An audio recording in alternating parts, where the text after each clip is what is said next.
Prenons la Bible et dirigeons-nous maintenant dans Matthieu, évangile de Matthieu, chapitre 27, Matthieu 27, verset 45.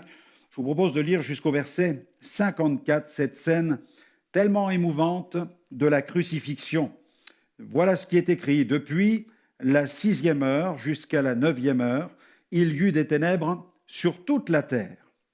Et vers la 9e heure, Jésus s'écria d'une voix forte, « Élie, Élie, lama sabachthani », c'est-à-dire « Mon Dieu, pourquoi m'as-tu abandonné ?» Quelques-uns de ceux qui étaient là, l'ayant entendu, dirent, « Il appelle Élie ». Et aussitôt, l'un d'eux courut prendre une éponge qu'il remplit de vinaigre, et l'ayant fixé un roseau, il lui donna à boire. Mais les autres disaient, « Laisse, voyons si Élie viendra le sauver. » Jésus poussa de nouveau un grand cri et rendit l'esprit. Et voici le voile du temple se déchira en deux, depuis le haut jusqu'en bas. La terre trembla, les rochers se fendirent, les sépulcres s'ouvrirent, et plusieurs corps des saints qui étaient morts ressuscitèrent. Étant sortis des sépulcres après la résurrection de Jésus, ils entrèrent dans la ville sainte et apparurent à un grand nombre de personnes. Le centenier et ceux qui étaient avec lui pour garder Jésus, ayant vu le tremblement de terre et ce qui venait d'arriver, furent saisis d'une grande frayeur. Et ils dirent, « Assurément, cet homme était fils de Dieu. » Amen. Cet homme était fils de Dieu. Jean-Jacques Rousseau a déclaré, « Socrate, prenant la coupe empoisonnée, bénit celui qui la lui présente, qui pleure. Jésus, au milieu d'un supplice affreux, prie pour ses bourreaux acharnés. Oui, si la vie et la mort de Socrate sont celles d'un sage, la vie et la mort de Jésus sont celles d'un Dieu. » La vie et la mort de Jésus furent celles d'un Dieu. La vie de Jésus fut miraculeuse.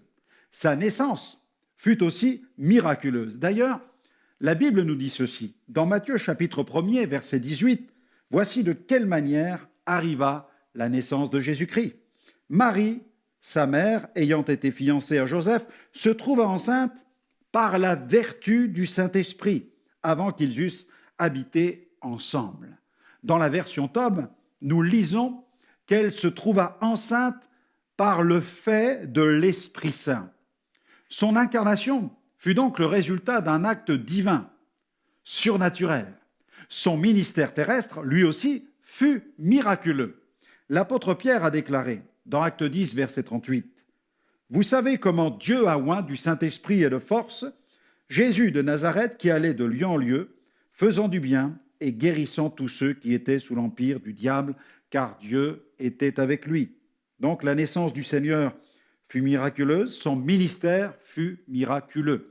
Ce passage tiré de l'évangile de Matthieu traduit merveilleusement, il traduit merveilleusement bien le ministère de puissance que Jésus exerça. Dans Matthieu 4, versets 23 à 25, Jésus parcourait toute la Galilée. Il enseignait dans les synagogues, prêchait la bonne nouvelle du royaume et guérissait toute maladie et toute infirmité parmi le peuple. Sa renommée se répandit dans toute la Syrie. On lui amenait tous ceux qui souffraient de maladies et de douleurs de divers genres, des démoniaques, des lunatiques, des paralytiques, et il les guérit. De grandes foules le suivirent, de la Galilée, de la Décapole, de Jérusalem, de la Judée et d'au-delà du Jourdain. Sa naissance et son ministère furent miraculeux, mais aussi sa mort. Sa mort fut accompagnée de phénomènes surnaturels.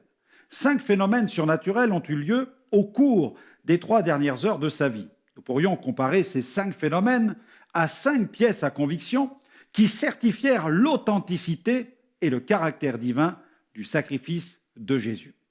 Si Nelson Mandela, le Mahatma Gandhi ou Martin Luther King avaient vécu à l'époque de Jésus et que l'un d'entre eux avait décidé de donner sa vie pour nos péchés sur la croix, la mort de cette grande figure n'aurait rien changé à notre condition spirituelle. Il fallait que celui qui donne sa vie en sacrifice pour le péché soit sans péché, et il n'existait pas sur la terre. Et le Père l'a trouvé au ciel dans la personne de son propre Fils, car son Fils était sans péché, il était saint. D'ailleurs, au cours de son ministère terrestre, Jésus lança à ses détracteurs « Qui de vous me convaincra de péché? Si je dis la vérité, pourquoi ne me croyez-vous pas? Jean 8, verset 46. Évoquant le diable et sa puissance pour soumettre les hommes à sa domination, Jésus a déclaré dans Jean 14, verset 30, « Je ne parlerai plus guère avec vous, car le prince du monde vient. » Et Jésus ajoute, « Il n'a rien en moi. Qui de vous me convaincra de péché? Et le diable, il n'a rien en moi. » Dans l'Épître aux Hébreux, nous pouvons lire cette parole que Jésus prononça avant d'entrer dans le monde. Hébreux 10, verset 5. « C'est pourquoi, en entrant dans le monde, le Christ dit, « Tu n'as voulu ni sacrifice ni offrande, mais tu m'as formé un corps. » Jésus était le seul qui soit capable de donner sa vie pour les péchés de l'humanité. L'incarnation lui a permis de représenter Dieu parmi les hommes. Elle lui a permis aussi de représenter l'homme devant Dieu. Pierre n'hésita pas d'ailleurs à affirmer devant la population de Jérusalem que celui qu'ils crucifièrent fut le saint et le juste. À Jérusalem, Pierre déclare devant la foule dans Acte 3, versets 13 à 15, « Le Dieu d'Abraham, d'Isaac et de Jacob, le Dieu de nos pères, a glorifié son serviteur Jésus, que vous avez livré et renié devant Pilate, qui était d'avis qu'on le relâchât. Vous avez renié le saint et le juste, et vous avez demandé qu'on vous accordât la grâce d'un meurtrier. Vous avez fait mourir le prince de la vie, que Dieu a ressuscité des morts, nous en sommes témoins. » Pas étonnant que des phénomènes prirent place au moment de la crucifixion. Et je vous propose maintenant de les découvrir. Premier phénomène, il y eut des ténèbres sur toute la terre. Dans Matthieu 27, verset 45, « Depuis la 6e heure jusqu'à la 9e heure, il y eut des ténèbres sur toute la terre. » Certains ont voulu voir dans ce phénomène une simple coïncidence, celle d'une éclipse qui se serait produite le jour même de la crucifixion. Mais quelques détails permettent de rejeter cette idée, car ces épaisses ténèbres, nous dit le texte, couvrirent toute la terre. Donc, rien à voir avec une éclipse. De plus, jamais une éclipse ne dure 3 heures. Il nous faut bien nous rendre à l'évidence que nous sommes là en présence d'un phénomène surnaturel. Les éclipses totales de soleil sont des événements très rares, quel que soit le lieu sur la Terre, car la totalité est observée uniquement sur une bande étroite qui correspond au passage de l'ombre portée de la Lune sur la surface terrestre. Les éclipses solaires totales sont des événements très rares, bien qu'elles se produisent sur Terre approximativement tous les 18 mois. Il a été estimé qu'elles se reproduisent pour un lieu donné seulement tous les 370 ans en moyenne. Donc quelle coïncidence! Ainsi, après avoir attendu aussi longtemps, l'éclipse totale ne dure seulement que quelques minutes. Vous imaginez, quelques minutes, puisque l'ombre de la Lune se déplace vers l'est à une vitesse de 1700 km à l'heure. La totalité ne dure jamais plus de 7 minutes 40, et elle est souvent plus courte.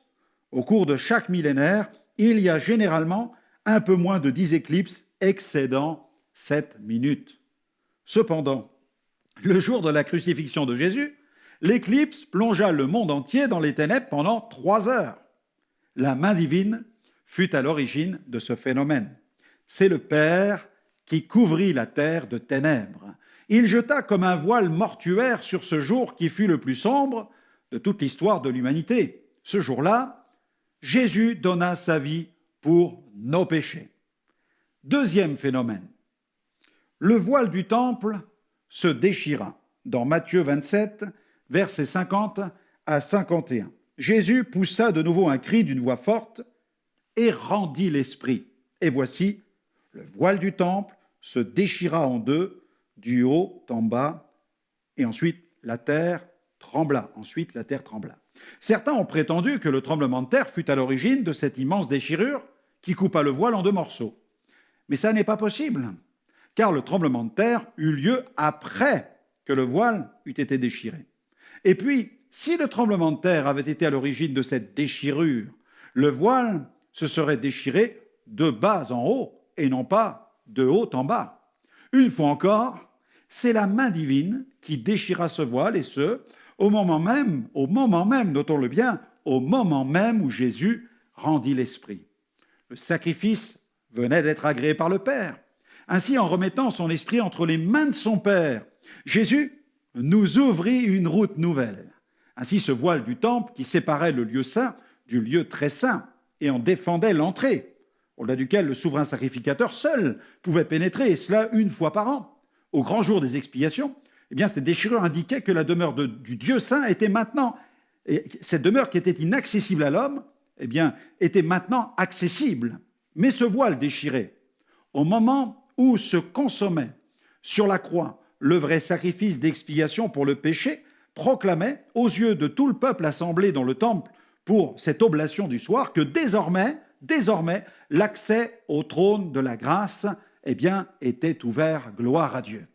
L'auteur de l'Épître aux Hébreux a évoqué cette route nouvelle qui nous donne accès à la présence de Dieu. Dans Hébreux chapitre 10, versets 19 à 22. « Ainsi donc, frères, puisque nous avons, au moyen du sang de Jésus, une libre entrée dans le sanctuaire par la route nouvelle et vivante qu'il a inaugurée pour nous. » Comment ? Au travers du voile, c'est-à-dire de sa chair. Et puisque nous avons un souverain sacrificateur établi sur la maison de Dieu, approchons-nous donc avec un cœur sincère, dans la plénitude de la foi, les cœurs purifiés d'une mauvaise conscience et le corps lavé d'une eau pure. Dieu soit béni. Sous l'ancienne alliance, l'accès au lieu très saint était extrêmement réglementé. Seul le souverain sacrificateur était autorisé à y entrer une fois par an, après avoir auparavant offert des sacrifices pour ses propres péchés. Et oui, pour ses propres péchés. Il ne faut surtout pas l'oublier, on va lire dans Hébreux 9, versets 6 à 12, ce passage où il est écrit « Or, ces choses étant ainsi disposées, les sacrificateurs qui font le service entrent en tout temps dans la première partie du tabernacle. Et dans la seconde, le souverain sacrificateur seul entre une fois par an, non sans y porter du sang qu'il offre pour lui-même et pour les péchés du peuple. Le Saint-Esprit montrait par là que le chemin du lieu très saint n'était pas encore ouvert tant que le premier tabernacle subsistait. C'est une figure pour le temps actuel où l'on présente des offrandes et des sacrifices qui ne peuvent rendre parfait sous le rapport de la conscience celui qui rend ce culte et qui, avec les aliments, les boissons, les diverses ablutions, étaient des ordonnances charnelles imposées seulement jusqu'à une époque de réformation. Et cette époque est venue, gloire à Dieu. Mais Christ est venu comme souverain sacrificateur des biens à venir. Il a traversé le tabernacle plus grand et plus parfait, qui n'est pas construit de main d'homme, c'est-à-dire qui n'est pas de cette création. Et il est entré, Dieu soit béni, une fois pour toutes dans le lieu très saint, non avec le sang des boucs et des veaux, mais avec son propre sang, ayant obtenu une rédemption éternelle. Dieu soit béni, à Dieu soit la gloire, mais il n'y est pas entré pour le pardon de ses propres péchés, il y est entré pour le pardon de nos péchés. Gloire à Dieu, il est le sauveur du monde. Un voile séparait donc le lieu saint du lieu très saint. Ce voile est l'image de Christ venu en chair. Il était fait de fin lin et comportait plusieurs couleurs. Sur le voile étaient représentés même des chérubins. Le bleu, il y avait le bleu, le pourpre, la couleur écarlate. Le bleu signifie Jésus est venu du ciel. Voilà Jésus qui représente ce voile. Jésus est venu du ciel. Le pourpre, Jésus a versé le sang du rachat. La couleur écarlate nous parle de la royauté de Jésus. Et le fin lin nous parle de l'humanité et de la marche parfaite de Christ. Jésus n'a pas péché. Les chérubins brodés, eh bien, nous parlent que ces anges, eh bien, ils nous rappellent que l'accès au jardin d'Éden était interdit à l'homme après le péché en Éden. Mais en déchirant le voile, Jésus nous a ouvert le chemin, une route nouvelle qui nous conduit à la présence de Dieu. Dieu peut donc nous accueillir maintenant dans sa présence. C'est ce qui est extraordinaire. Et j'aimerais vous inviter vraiment à entrer dans la présence de Dieu maintenant, à venir vers votre Père. Dieu est votre Père, Dieu est votre Créateur, et peu importe l'endroit où vous vous trouvez sur cette planète, quelle que soit la religion que vous êtes en train de pratiquer, la question est la suivante. Avez-vous conscience que Dieu est votre Père ? Avez-vous établi une relation personnelle avec lui ? Dieu est-il un Dieu lointain? Dieu est-il un Dieu inaccessible? Avez-vous une relation personnelle avec lui? Avez-vous reçu dans votre vie l'assurance du pardon de vos péchés? Est-ce que Dieu est vraiment ce Père bienveillant, ce Père aimant? Est-ce que ce Dieu-là, ce Père, est celui qui a envoyé son Fils Jésus sur la croix pour vos péchés? C'est une question fondamentale, car la Bible dit que Dieu a tant aimé le monde qu'il a envoyé son Fils unique. Il est donc Père, puisqu'il envoie son Fils, afin que quiconque croit en lui, c'est-à-dire en Jésus, afin que quiconque place sa confiance en Jésus, eh bien ne périsse pas, mais qu'il ait la vie éternelle. Est-ce que Dieu est votre Père? Est-ce que vous avez conscience que Jésus est l'émanation du Père? Jésus lui-même a dit, le Père est en moi, je suis dans le Père. Il est l'émanation du Père. C'est un miracle. Il a été conçu par la vertu du Saint-Esprit.